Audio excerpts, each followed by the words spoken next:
आज कटक ऐतिह्य पदयात्रा जो खटी 43तम अधिवेशन से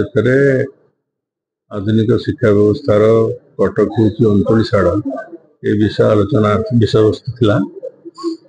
तेणु 1822 मसीहा ठारू किपरि जो आधुनिक शिक्षा व्यवस्था कटक प्रचलन है आज पर्यंत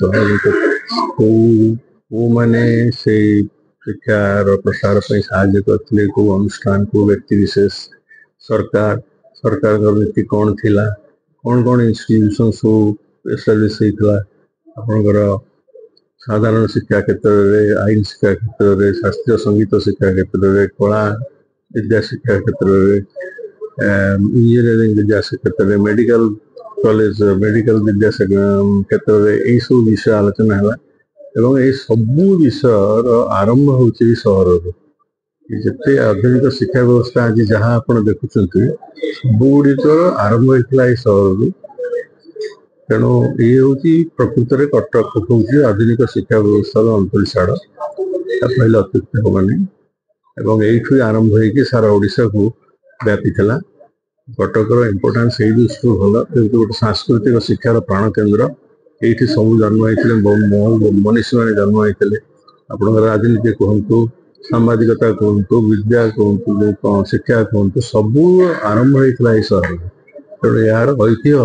अत्यंत गौरवमय से ऐतिह्य गोटे दिग हूँ शिक्षा से विषय आज आम आलोचना करूँ। देखो सब गोटे ऐतिह्य को बचाई रखापी लोक मान जी दायित्व सरकार से दायित्व तेणु कटक सहर जदि होता कैपिटल होता ओडिशा राजधानी होता कहीं ये प्रथम ओडिशा प्रदेश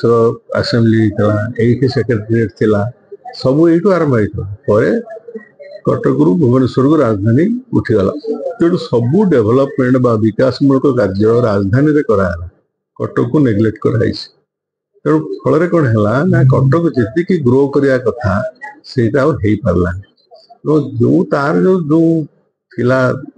जो सांस्कृतिक शक्ति थिला जो वातावरण थिला से आस्ते आस्ते नष्ट हो लोक मैंने जो मैंने भी बहुत शिक्षित होती आजिकल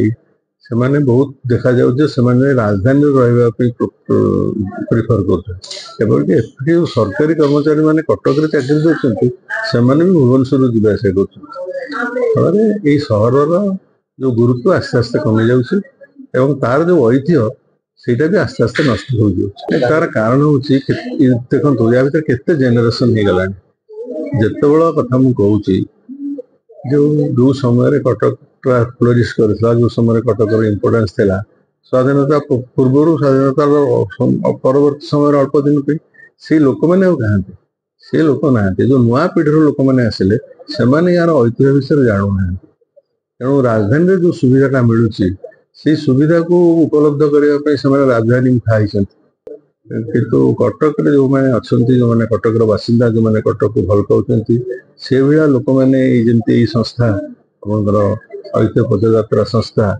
ये प्रकार गोटे गोटे अल्प लोक हेले भी किसी लोकों भितर से स्मृति को उज्जीवित कर रखते कटकर गौरव को पीढ़ी पर पीढ़ी को केमती लोक मन रखु से चेष्टा कर निश्चय एक साधु उद्यम मु 1970 मसीह Ravenshaw college school matric pass कर रेवेन्सा कॉलेज पढ़ी 1976 मसीह एमएस पास पास कला चाकरी कली चाकरी कला मु लॉ पढ़ी थी मधुसूदन लॉ कॉलेज आ पीएचडी भी करी चाकरी रिटायर कली 2012 मसीहा रिटायर मुझे ओडिशार higher education director higher education Cuttack भल केतगुड़े शिक्षानुष्ठान अच्छी जो पुराना शिक्षानुष्ठान अच्छी जमी रेवेन्सा कॉलेज कहली रेवेन्सा कॉलेज स्कूल भक्त मधु स्कूल क्राइस्ट कॉलेज ये अनुष्ठान गुड़िकर उन्नति दरकार बर्तमान आधुनिक पाठ्यक्रम जोटा बर्तमान जो पाठटा पढ़िले पिला माने स्वावलंबनशील हो पारे से प्रकार पाठ्यक्रम पढ़ाई सुजोग सृष्टि होगा आवश्यक एवं ताजे खाली सुजोग सृष्टि हेनी पिला उपलब्ध हवा दरकार जदि आम खोली देकी चांदा मांगा पैसा बेसी मांगा साधारण पिला पढ़ी पारे ତେଣୁ ଯୋଉ ଆଧୁନିକ ଶିକ୍ଷାର ଯୁଗ ଚାଲିଗଲା, ବର୍ତ୍ତମାନ ଅତ୍ୟାଧୁନିକ ଶିକ୍ଷାର ଯୁଗ ଆସିଛି। ଅତ୍ୟାଧୁନିକ ଶିକ୍ଷା ଲାଭ କରିବା ପାଇଁ ଯୋଉ ସୁଯୋଗ, ସେଇଟାକୁ ସୁଲଭ ମୂଲ୍ୟରେ ପିଲା କେମିତି ପାଇବେ, ସେଇଟା ଯଦି କଟକରେ ହବ, କଟକରେ ଉପଲବ୍ଧ ହବ, ତାହେଲେ କଟକ ସହରବାସୀ ଉପକୃତ ହେବେ। କଟକ ସହରରେ ଯୋଉ ପିଲାମାନେ ଅଛନ୍ତି ସେମାନଙ୍କର ଭବିଷ୍ୟତ ଉଜ୍ଜ୍ୱଳ ହେବ।